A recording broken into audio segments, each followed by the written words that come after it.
Maqaa Abbaa, kan Ilmaa, kan Hafuura Qulqulluu, Waaqa tokkoo, Ameen.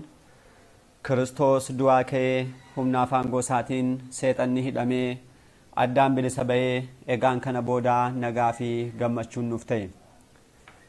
Maatiiwwan Waaqayyoo, ijoolleen haadha keenya qulqulleettii Dubroo Maariyaamii bakka adda addaa taa'uudhaan sagalee kana kan dhaggeeffattan maqaa Gooftaa keenyaaf Fayyisaa keenyaa Iyyasuus Kiristoosiin nagaan isin gaafadhaa.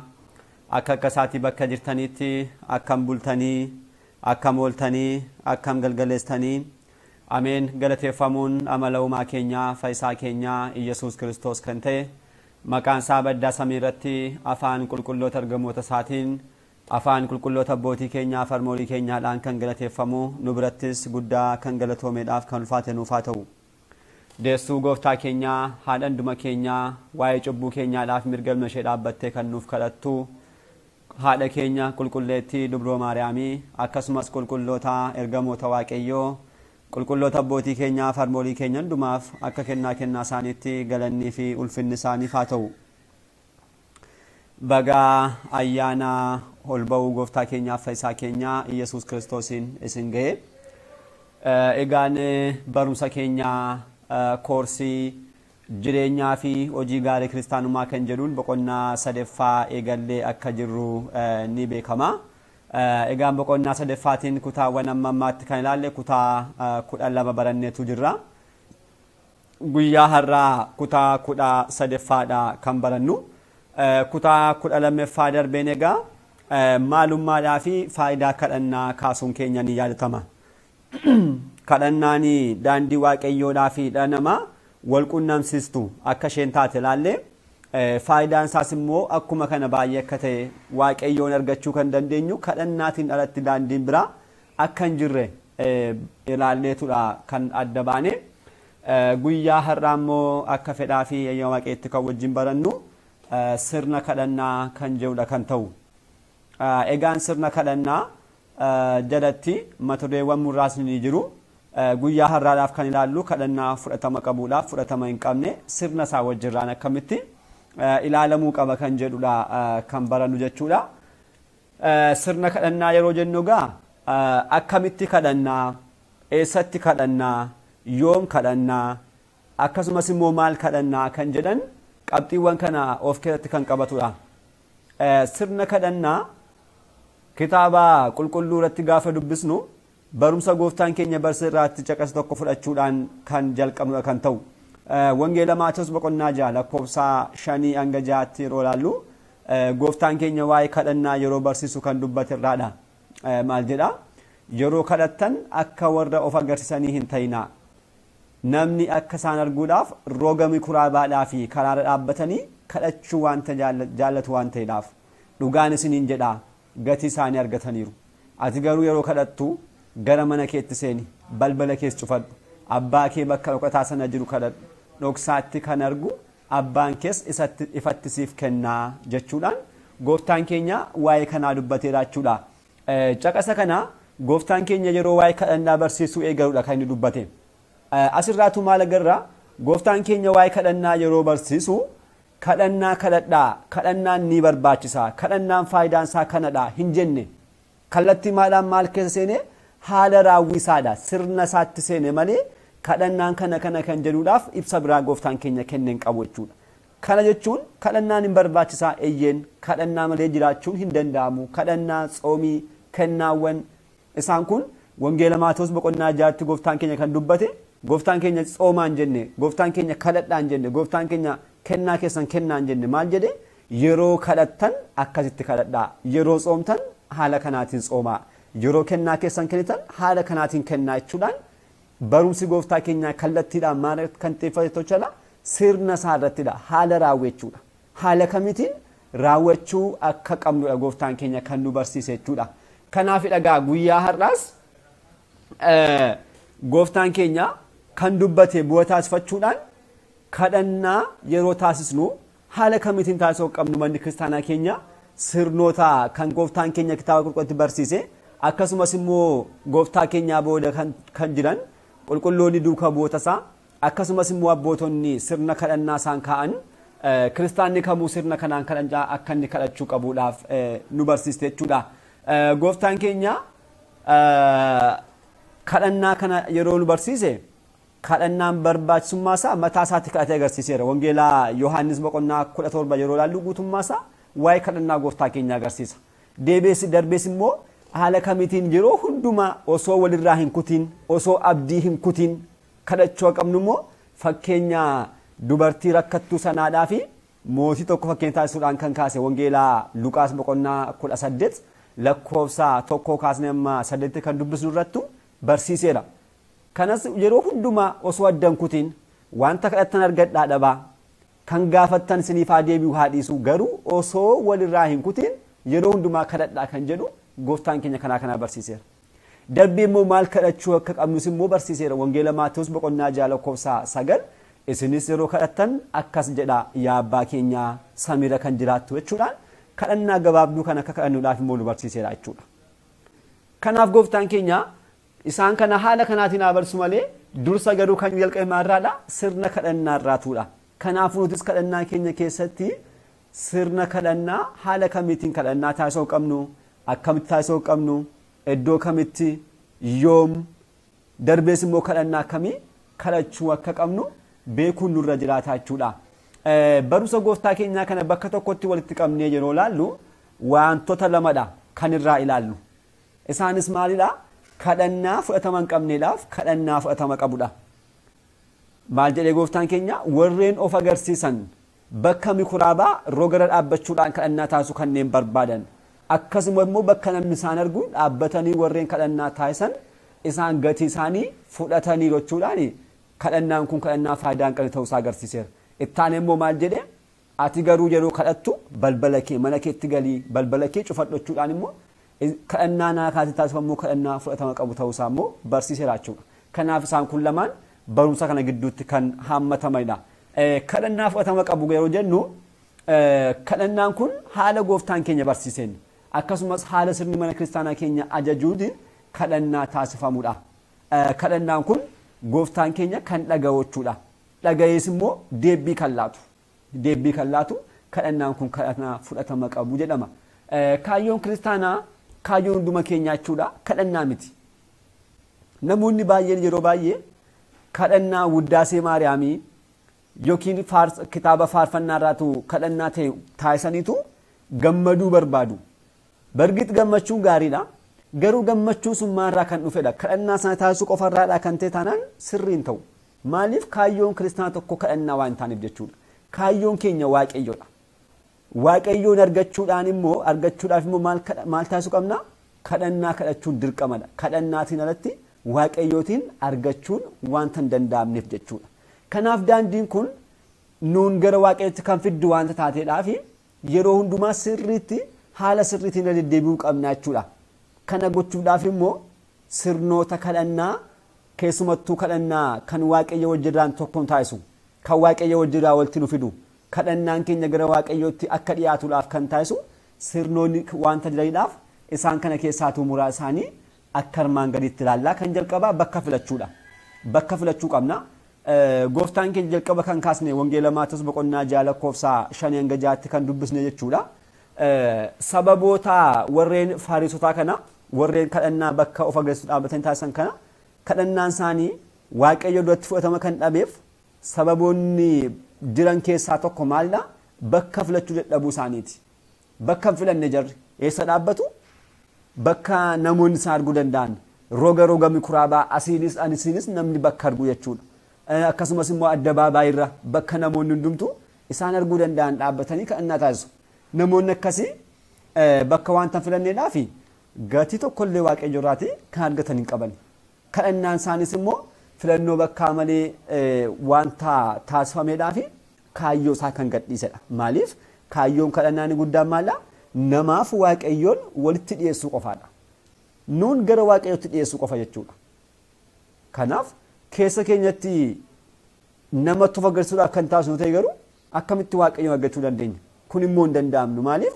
Waaqayyo keenyayyuu waaqa gara laafessaa, waaqa gadoof qabaa waan ta'eedhaaf nutis immoo akkuma kanaa gadoof qabummaadhaan kan taasisnu hundumaa inni bakka argu qofatti taasisuu qabna malee namni bakka nu arguu taasisuun qabnu jechuudha. Kanaafidha bakka malee kadhannaan taasifamu fudhatama kan hin arganne jechaadha.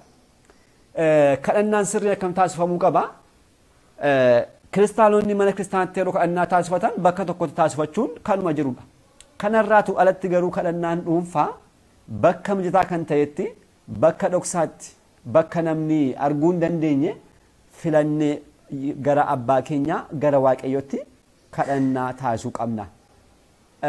Asirratti garuu wanti guddaan hubachuu kan qabnu bakki dhokataan hin jiru anaanni namarraatu adda na baasuu kan danda'u hin jiru waan ta'eedhaaf kadhannaa taasisuu hin danda'u jennee immoo jala murree kan dhiisnu miti. Inni guddaan maalidha? Kaayyoo keenyadha. Kaayyoo maaliifidha? Bakka kana dhaabbanne kadhannaa kan kadhannu kan jedhu. Namoonni nu arganii abaluu kadhataa ni kadhataa, abaluu cimaadha, abaluu cimtuudha, abaluu kadhannaan taasisu akka jedhaniidhaaf taanaani kun faayidaa hin qabu. Garuu kaayyoon keenya namatti mul'achuudhaaf jennee kan hin taasisne yoo ta'e waaqayyo keessa keenya wanta beekuudhaaf bakka iddoo gaarii filachuu dadhabne haalonni adda addaa nuuf mechuu didanii kadhannaa akka dhiisnuudhaaf waaqayyos akkasumas sirni mana keessa taanaa keenya nuuf hin eeyyamu. Bakka kamittuu taanaan kadhannaa taasisuun ni danda'ama. Garuu inni guddaan kaayyoo keenyadha. Keessa keenya kan jiru jechuudha. Danda'ameennaan bakka mijataa ta'ennaan bakka gaarii filachuu yaada keenya hatee kan hin deemne akkasumas karaa adda addaadhaan sammuuwwan keessa waan tokko tokko kan hin finne bakka gaarii filachuun barbaachisaadha. Garuu bakka hin danda'amnetti immoo sanan qabnu jennee kadhannaa taasisuu dhiisuu immoo sirrii miti jechuudha. Kaayyoon keenya maal ta'uu qaba? Namatti mul'achuudhaaf jennee taasisuu hin qabnu. Waaqayyo qofa akka dhaga'utti keessa keenyatti yaada keenyaan qofa kadhannaa taasisuu ni danda'ama. Hojii keenya hojjechaa jechuudha. Annaa kunis hin danda'ama jechuudha. Kanaafuu kadhannaa yeroo kadhannu amma kanaatti kaayyoon keenya murteessaadha jechuudha. Kaayyoo keenya waaqayyo wajjirraan tokko ta'uudhaaf gara waaqayyotti deemuudhaaf kan ta'uu qaba malee namatti mul'achuudhaaf ta'uu hin qabu jechuudha. Kan lammaffaa immoo yaada sassaabbachuudhaa fi hubannoodhaan kadhachuudha. Egaan kadhannaaf yeroo dhaabbannu akka waaqayyoo akka nama ibidda yeroo dhaabbatutti mataa keenya ilaaluun nurra jiraata. Abbaanii gadaamii monokseenii maarisiyaa kan jedhamu maal jedheera? Namni kadhannaa taasisaa jiru yookiin namni kadhannaadhaaf dhaabbate ibidda fuuldura akka dhaabbatetti mataasaa ilaaluu qaba jechuudhaan dubbateera. Kanaaf sodaa amma kanaatiin yaada keessa sassaabbannee hubannoodhaan wanta kadhannu immoo dubbachuu qabna jechuudha. Yaada sassaabbachuu jechuun qaamota miiraa keenya shanan hoogganuu akkasumas immoo yaada keenyaan sassaabbachuudhaan tamasitoodhaan gara waaqayyootti dhiyaannee yaada keenyaan waaqayyoon ilaalaa kadhannaa keenya jalqabu jechuudha. Kadhannaan keenya kan jalqabu galataanidha. Sana booda wanta dubbannu hundumaa kitaaba kadhannaa kan fayyadamnu yoo ta'e kitaaba kadhannaatti kan dubbisaa jiru sana hundumaa sammuu keenyaan sirriitti hubachuun nurra jiraata. Sirriitti hubachuu jechoota tokko tokko ishee sirriitti hubachuun nurra jiraata. Mataa keenya immoo achi keessa galchinee akka sanaatti ilaaluun nurra jiraata. Kan sadeeffaa immoo kan yaada keenyaan taasisnu yoo ta'es immoo yaada keenyaan kan dubbannu callisneetuma yaa abbaa keenyaa yaada keenyaan wanta beeknuuf qofa shamaddarnee wanta dubbannuuf qofa kan jennu osoo hin taane suuta jennee yaa abbaa keenyaa samiirra kan jiraattu jennee sagalee gaabbiidhaan laphee keenya gara gaabbiitti kan fiduun lapheen keenyas immoo akka inni dhaggeeffatu sammuun keenya akka inni dhaggeeffatu taasisne kadhannaa keenya haala kanaan hubannoodhaan taasisuun nurra jiraata jechuudha. Kan sadeeffaa maal kadhannaadha? Maadha kan kadhatamu? Manni kiristaanaa keenya kadhannaa gosa baay'ee qabdi. Kadhannaawwan kun hundumtuu ni kadhatamu. Sirnoonni sa'aatiiwwan ta'aniiru. Sa'aatiiwwan kutaataantu kan ilaalu ta'a. Sa'aatiiwwan torban keessatti amma danda'ametti kadhannaa mana kiristaanaa sirnaan taa'ee haala sanaatiin sa'aatii isaa hojiraan geessisuun kiristaana tokkoof baay'ee gaariidha. Amma danda'ametti jechuudha. Amma hin danda'amnetti immoo sa'aatiiwwan warreen bebeekamoo kanneen ta'an irratti kiristaan tokko kadhannaawwan mana kiristaanaa keessa kanneen jiran hundumaa kitaaba qulqulluu kaasee kitaabolee qulqullaa'oo kan abbootii keenyaa hundumaa kadhannaadhaaf fayyadamuu ni dandeenya jechuudha. Kadhannaa keenya garuu jalqabuu kan qabnu kadhannaa gooftaan nu barsiisedha. Kadhannaa wangeela Maatiyos boqonnaa 6 gooftaan keenya kan dubbate yaa abbaa keenyaa samiirra kan jiraattu kan jedhu sun kadhannaan keenya gosti kamuu kanaan eegaluu qaba. faarsaa kan kadhannu yoo ta'e kanaan eegaluu qabna. Sanyii golgotaa kan geessinu yoo ta'e kanaan eegaluu qabna. Galatoo Maariyaamii kanaan eegaluu qabna. Galata Waaqaa kanaan eegaluu qabna. Dirsaanaatii gadlaatii hundumaa kadhannaa kanaan eegaluu kadhannaa kanaan xummuruu qabna jechuudha. Kanaaf yeroo hundumaa kana irraanfachuun nurra hin jiraatu jechuudha. Egaa nama kanaa hojjenne waa'ee sirna kadhannaa faallaa kanaa immoo kadhannaan fudhatama hin qabne immoo ni jira. Egaa kadhannaan hundumtuu namni fuula dura Waaqayyoo dhaabbatee kitaaba qabatee dhaabbateedhaaf kadhannaa taasisuudhaaf naxalaa uffatee dhaabbateedhaaf isa dhugaadha kadhannaa hundumtuu fudhatama hin qabu. Fudhatama akka qabatu kan qabaatuuf kan taasisu akkasumas immoo fudhatama akka dhabu kan taasisu immoo matuma keenyaatiin malee qaama biraa miti. Jalqaba irratti caqasnee kan turte yeroo ilaallu gooftaan keenya gatii isaanii argataniiru kan jedhe kadhannaa isaanii fudhatama kan argatin hafedha. Inni kun immoo maalirraa kan ka'edha? Sababoonni adda addaa kan mataa isaanii irraa kan ka'edha malee wanti biraa jiraateedhaaf miti. Egaan walumaa galatti maal jechuu dandeenya? Rakkoo kan qabu kadhannaa osoo hin taane haala raawwii kadhannaati. Namoonni gooftaan keenya haala kanaatiin gatii isaanii argatanu jedhes immoo rakkoo kan qabu kadhannaa isaanii osoo hin taane haala raawwii kadhannaa isaaniiti. Bakka dhaabannaa isaanii, kaayyoo isaanii, akkasumas immoo jechoota baay'isuudhaan jechoota yoo baay'isne Waaqayyo sana caalaatti nu dhaga'a jechuudhaan jechoota yoo baay'isne namaa ol taana jechuudhaan amma kanaatti kanneen of yaadan jechuudha. Annaa kun haala raawwii isaaniitu rakkoo qaba jechuudha. Har'as immoo nutis immoo kadhannaan keenya gara Waaqayyootti fudhatama akka argatuudhaaf akka dhabu kan taasisu matuma keenyaaf jechuudha. Matuma keenyaan taasisna kaayyoo keenya, hojii keenya, haala raawwii keenyaatu kadhannaan keenya fuula Waaqayyoo duratti fudhatama akka qabuudhaaf akka dhabu taasisaa jechuudha. Bakka filachuu dhiisuu, yaada ofii sassaabbachuu dhiisuu, kan kadhatan immoo hubannoodhaan wallaaluu akkuma dubbisaa callisaniituma akka kitaabama dubbisuutti callisanii dubbisuu. Kun kadhannaan jedhamu. Gara Waaqayyootti hidhachuu hin danda'u kun. Maaliif Waaqayyo laphee cabaatiin kan dhiyaatu yaada keenyaan tamassituudhaan kan taasisnu kan barbaadu. Laphee keenya qulqulleessinee yoo dhaabbamne Waaqayyo kadhannaa kan barbaadu malee haala kanaan callisneetuma kadhannaadhaaf dubbisa osoo adda hin baasin faarsaa Daawit banuudhaan akka dubbisaa kan taasisanaan kadhannaan kun kadhannaa jedhamuu hin danda'u. Maaliif lapheen cabaa keessa jiru jechaadha. Hubannoon sammuu keenya keessa jiru jechuudha. Yaadni keenya callu malee arraba keenyatu dubbisaa jira malee yaadni keenya bakka biraa deema. Lapheen keenya bakka biraa deema. Kanaaf kun immoo Waaqayyo jiraan waltii dhiyeessuu hin danda'u. Innaa kana beekne kadhannaa taasisu hundumaa hubannoodhaan beekuun nurra jiraataa jechuudha. Bakka filachuunis haaluma kanaati. Yeroo baay'ee immoo kiristaanni tokko kadhannaa hubannoo malee kan taasisu yoo ta'e rakkoon kun bakka hundumaatti kan mul'atudha. Hubannoo malee kiristaanni kadhannaa yeroo taasisu barsiifata taasisaa deema kadhannaa tokko. Akkuma barsiifannaatti jechuudha. Kun immoo maal taasisaa gara fuulduraatti kadhannaan keenya hojiiwwan gara kaayyoo isaa gadhiisuudhaan gara biraatti kan deebi'u ta'a. Qulqulluun Yohaannis afaan warqee maal jedheera? Hojiiwwan hafuuraa akka barsiifataa yoo taasifanne hiikkaa isaanii dhabsiisna jechuudhaan dubbateera. Kadhannaas akkuma kanaati. Barsiifataan qofa kan taasisnu yoo ta'e kaayyoon kadhannaa Waaqayyo jiraan kan walitti nu fidu daandii gara Waaqayyootti nu dhiyeessu wanta ta'eedhaaf kaayyoo kana gadhiisee wanta biraa ta'a jechuudha. Callisneetuma kadhannaa isaatiitti taasisu qofaaf akka gammanu taasisa. Callisneetuma Wuddaasee Maariyaamii guyyaa irraa geessine jejne akka gammanuudhaaf taasisa. Callisnee faarsaa guyyaa irraa amma kanaa taasisne kadhannaa guyyaatti ammas taasisu jechuudhaan garuu kadhannaan keenya Waaqayyoon kan hin beekamne ta'ee lafa ta'a jechuudha. Kanaafuu barsiifataan taasisuurraatii of eeggachuu ni qabna jechuudha. Eeyyeen sa'aatii keenya eegnee kadhannaa taasisuu sirrii mala ni barbaachisa.